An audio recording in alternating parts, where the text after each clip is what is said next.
Hey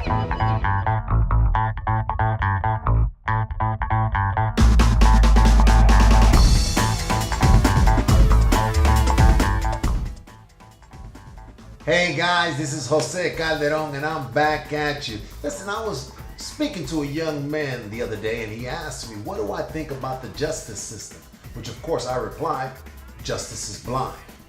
It is the affordability that some people have that allows them to get the right representation that they need to actually get their cases either dismissed or brought to a lesser charge. It is the affordability that allows them to actually get their case heard to the highest court, which allows them at least more leeway in the judicial system. These people that actually pay more have an opportunity to get people that actually know more. And because they know more about the law, they can find loopholes and different things that allows their client to get a better case. It's virtually impossible for us to expect that a court-appointed lawyer with so many caseloads that he has to attend to your case or to look at your facts or to look at your situation and simply not place it part of that pile that he has and actually look at you like a case number rather than a human being. It is for that reason that we understand that because of the workload that he has, that he just simply looks at the cover of it and judge you accordingly.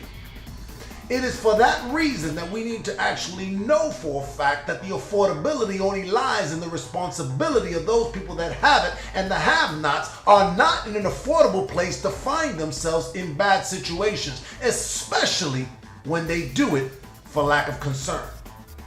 So what am I saying?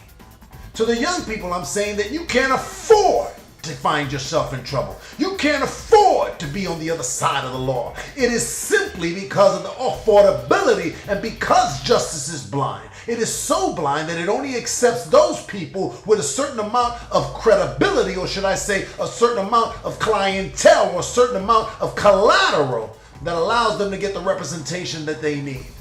And if indeed we find ourselves in the inner city, we find ourselves not so fortunate to have that representation that we need, then we need to be more careful in the affairs that we find ourselves in.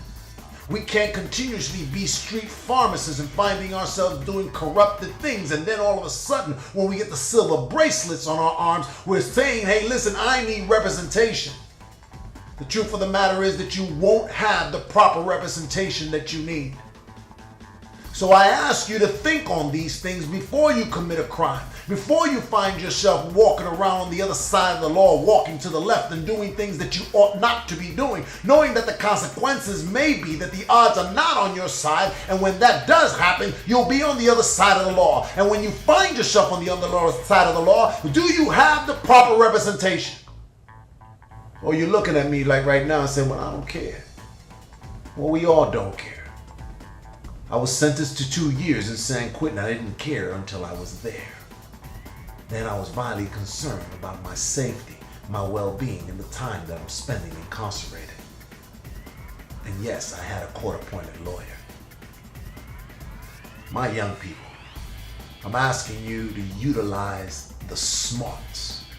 If you could find yourself ducking and diving the police, if you could find yourself doing ounces and cutting here and knowing what to do with your dividends and counting your money right, it lets me know right now and then that you are an intelligent human being. It's where we focus that smarts, is where we focus that intelligence, that in the long run we'll be able to see some dividends in our lives, we'll be able to see progression in our lives, and we won't have to find ourselves like an enormous amount of us incarcerated.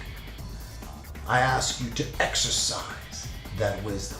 I ask you to think twice before you make one mistake that could cost you the rest of your life. Thank you so much for watching this video. And don't forget to look below and leave your comments. Click like, share, or subscribe.